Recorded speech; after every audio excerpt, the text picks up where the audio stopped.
Last year, 2020, January 9th, was the first reported case of this COVID-19 in Wuhan, China.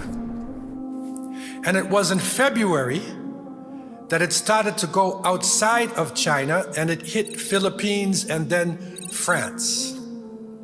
And then because of international travel, in February, cases started to come to Canada. Our first confirmed case was February 20th. But the cases continued. Reports started to come from around the world. And it reached the point that by the 10 days, the first 10 days in March, that we have just gone through, 1 year ago, cases started to climb in Canada, to skyrocket. And exponentially, our authorities were forced to make critical decisions. And so between the 12th and the 22nd of March, the time we are living in right now, 1 year ago, state of emergency was called in the different provinces and territories in Canada. A year has gone by. And now when we look at the world, we find that there have been approximately 119,347,632 confirmed cases of the COVID-19 in over 219 countries. The total of confirmed deaths, and we know there are many unconfirmed, but the total of confirmed death is now 2,645,335 around the world. 2,600,000. We have to put things in proper perspective. And that is the beauty of having the consciousness of Allah, because we are holding on to the Creator, for whom time is the same. The past, the present, and the future for Allah is the same. And we reach out to the Creator. We think in terms of a revelation that gives us the past and also projects into the future. And so when we look at our past as a human race, we have to put things in perspective. And the Prophet ﷺ used to say to people who are suffering, always look at somebody who is lesser than you. Don't look at somebody who's necessarily better than you, but look at those who don't have as much as you, who are sicker than you, who are in more difficulties than you. Between 1346 and 1353, Europe, Asia, and North Africa were struck with bubonic plague, considered one of the worst plagues in history. 75 to 200 million people died. They estimate somewhere between 10 to 60% of Europe passed away at that time. The Spanish flu in 1918, 50 million people died. That's 5% of the world's population at that time. 5% of people living on earth passed away because of this plague. We have to remember in the lands that we are on in Canada, that when Columbus bumped into America on his way to India and realized this huge continents that were here, there were over 75 million people living here with great civilizations, being able to benefit from Allah's creation and living in a symbiotic way, a natural flowing way with life. And then the European refugees came, conquerors coming out of Europe. Remember the 14th century, bubonic plague, 60% of Europe dead, cholera, measles, chickenpox, all types of diseases. And so they literally sought refuge in this part of the world, or wanted to conquer this part of the world and make new territories And it wasn't their military prowess that conquered these lands. It was disease. And so this disease, this virus, it decimated approximately 90% of the native population. So when you think about 75 million people, you think about great civilizations in Canada, US, Central America, Caribbean, South America, 90% of the population was killed by diseases. And so disease, plagues, pandemics is part of life. It is something that we have to come to grips with, that is a reality. And when the companions of the Prophet Muhammad ﷺ came to him in great difficulty, suffering, they said, Man najat, what is the way out? Like we are saying, what is the way out? If there is a new variant, if it seems like the vaccine is only temporary, then what's the way out? The Prophet, peace be upon him, told them, Amsik alayka lisanik. Control your tongue. Wal yasaka baitik. And let your house become wide for you. Wabki ala khati'atik. And cry over your mistakes.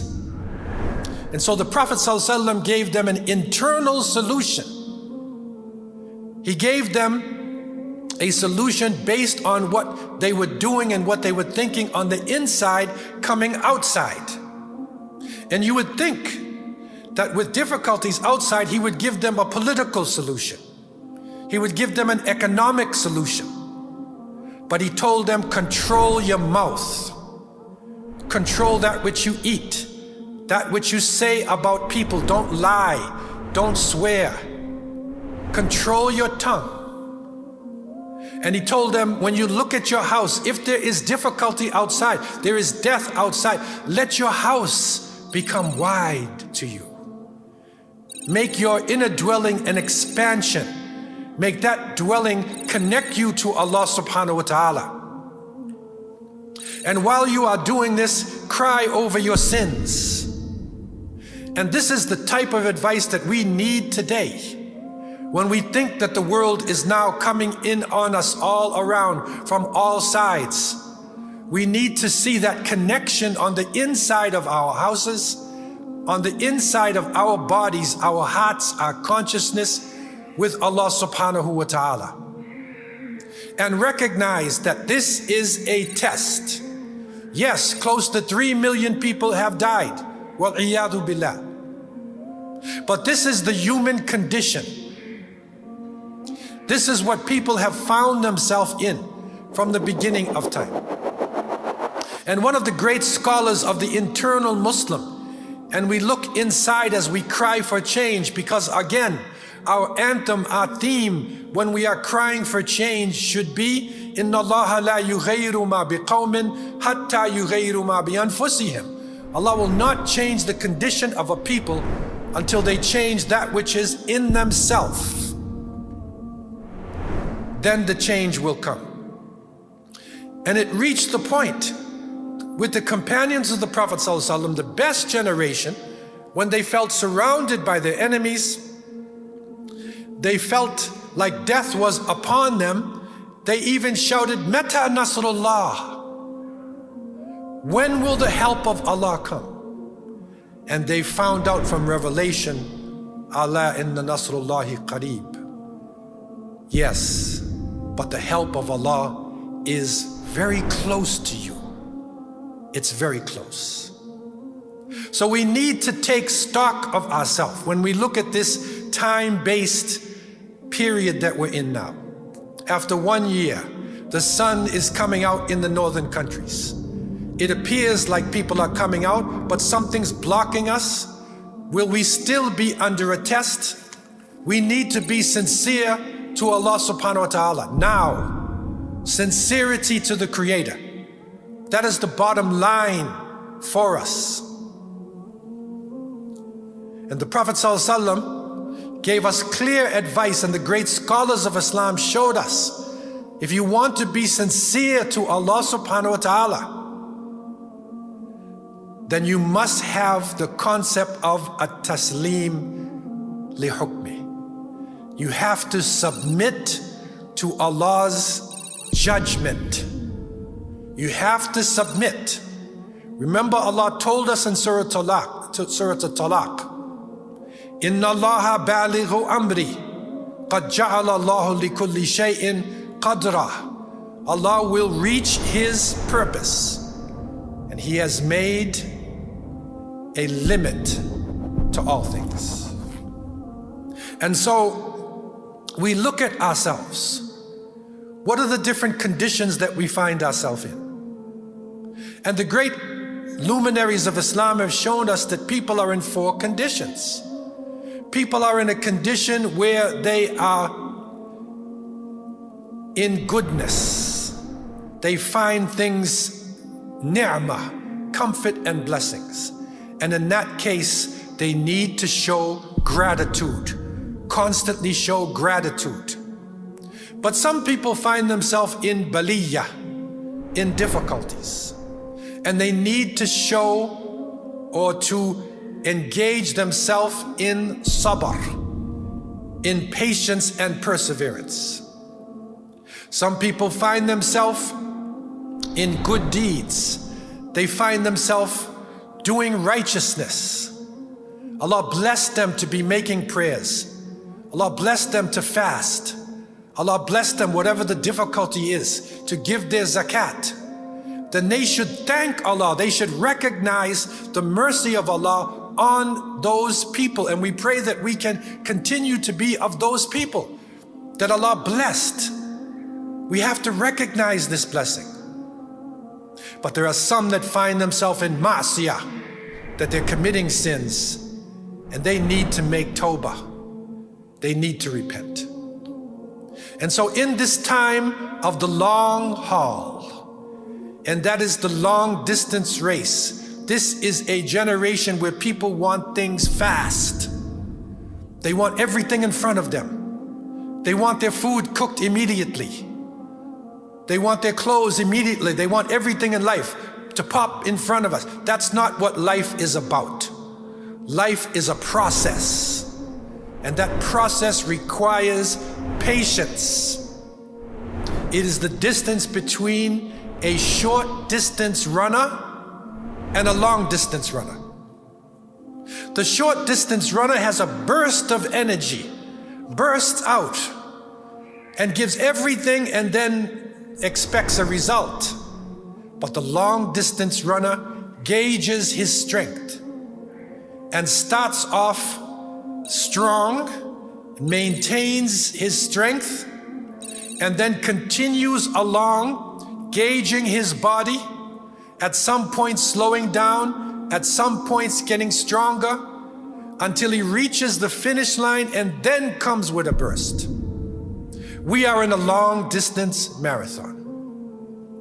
And what is challenging about this marathon is that we don't know when it will end. And so we need to depend upon Allah. To have tawakkul ala Allah, we depend upon the Creator. Inna Allaha balighu amri. Allah will reach His purpose. He has made a limit for all things. And so we pray that Allah subhanahu wa ta'ala would help the human race, this planet, would enable us to come out of this pandemic and back into normal life. And we pray that Allah subhanahu wa ta'ala would enable us to benefit from the lessons that we have learned and are learning in lockdown. To keep distance, to be clean, to watch our mouths, to be more modest in our dress, in our relationship with other people, to know the limits within society, to stop polluting the atmosphere, killing the animals around us. If we gain these lessons, then inshallah it was worth it. If we didn't, then worse is to come. Wal-iyadu billah. May Allah accept those who have died under this COVID as shuhada, as martyrs. And may Allah protect our children, our families, and our ummah in this ongoing crisis. أقول قولي هذا وأستغفر الله لي ولكم ولسائر المسلمين من كل ذنب.